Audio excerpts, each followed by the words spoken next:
Ce verset contient un secret important qui ne peut être compris que grâce à la grammaire arabe. En arabe, il existe deux usages différents pour les verbes. En fonction de l'usage, il est possible de déterminer si le sujet est une femelle ou un mâle. En fait, les verbes utilisés pour les abeilles dans le verset sont utilisés avec le format des verbes au féminin. À travers cela, le Coran indique que les abeilles qui œuvrent à la construction du miel sont les femelles. On ne doit pas oublier que le sexe des insectes ne peut se révéler que par les observations biologiques modernes. Le fait que les ouvriers sont tous des femelles n'a été établi qu'à notre époque. Pourtant, Dieu montre un autre miracle du Coran en attirant notre attention sur ce fait dans les versets.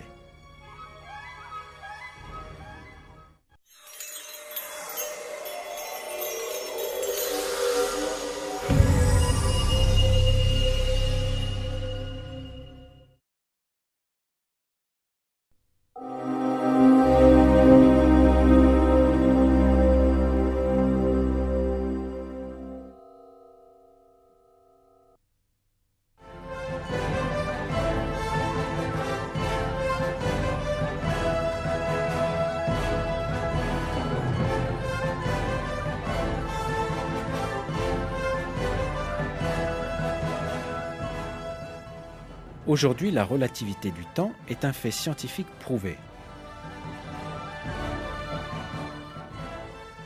Cela a été révélé par la théorie de la relativité d'Einstein au début du XXe siècle.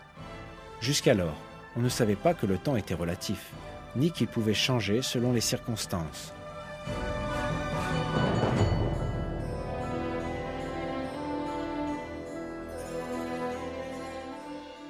Pourtant, le célèbre scientifique Albert Einstein prouva ce fait en montrant que le temps est dépendant de la masse et de la vitesse. Pourtant, le Coran, révélé 14 siècles avant Einstein, possédait déjà l'information que le temps est relatif.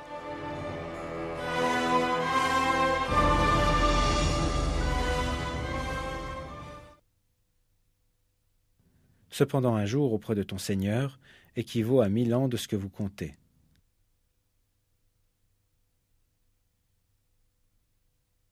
Du ciel à la terre, il administre l'affaire, laquelle ensuite monte vers lui en un jour équivalent à 1000 ans de votre calcul.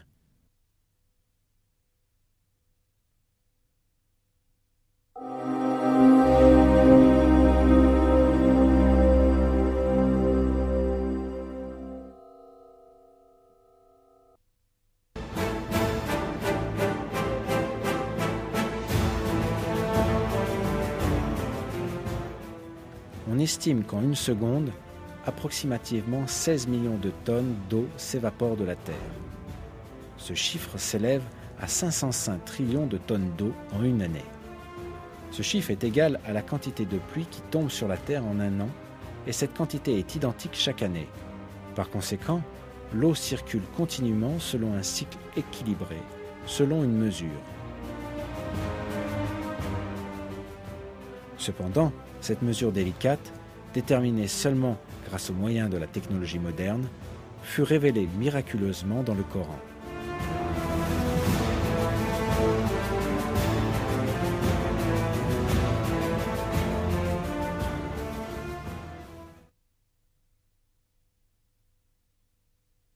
Celui qui a fait descendre l'eau du ciel avec mesure et avec laquelle nous ranimons une cité morte, aride, ainsi vous serez ressuscités.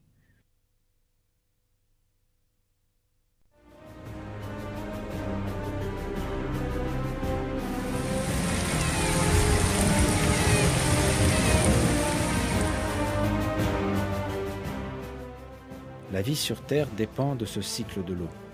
Même une déviation mineure dans cet équilibre aboutira rapidement à un déséquilibre écologique qui rendra la Terre impropre pour la vie.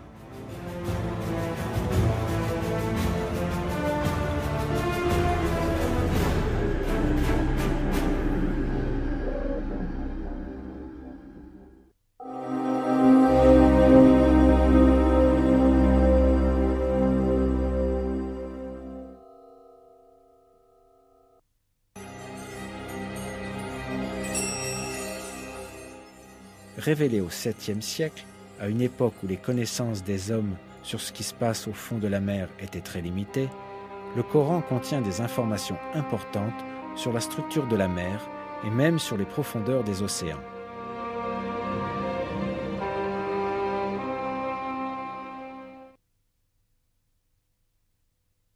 Il a donné libre cours aux deux mers pour se rencontrer. Il y a entre elles une barrière qu'elles ne dépassent pas.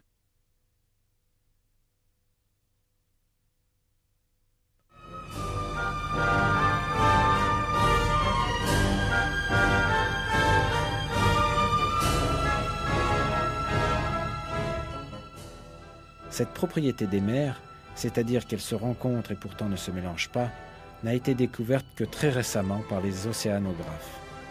À cause de la force physique appelée tension de surface, les eaux de mer voisines ne se mélangent pas.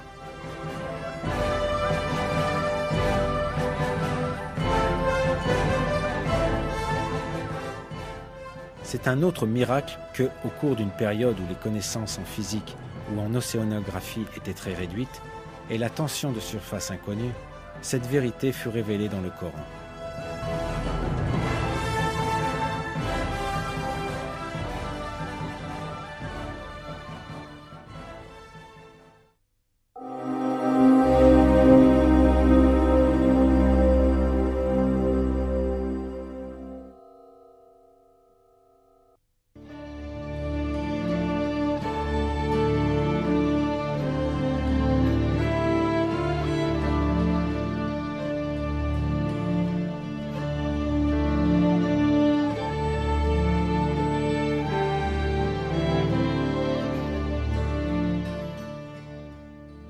Le Coran est la parole de Dieu Tout-Puissant qui a créé toutes les choses à partir du néant et qui enveloppe tous les êtres avec son savoir.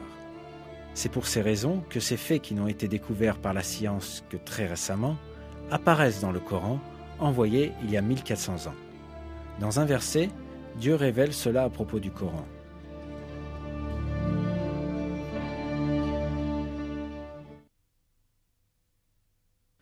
Ne méditent-ils donc pas sur le Coran ?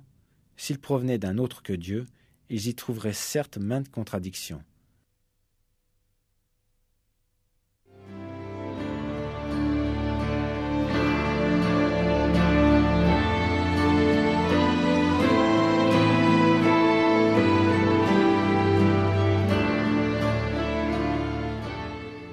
Il n'y a aucune contradiction dans le Coran.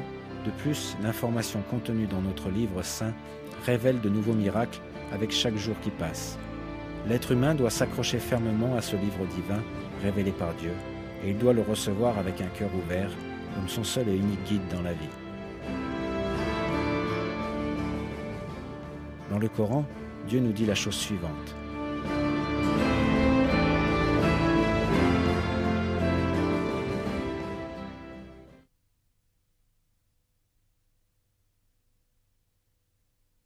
Et voici un livre béni que nous avons fait descendre. Suivez le don et soyez pieux afin de recevoir la miséricorde.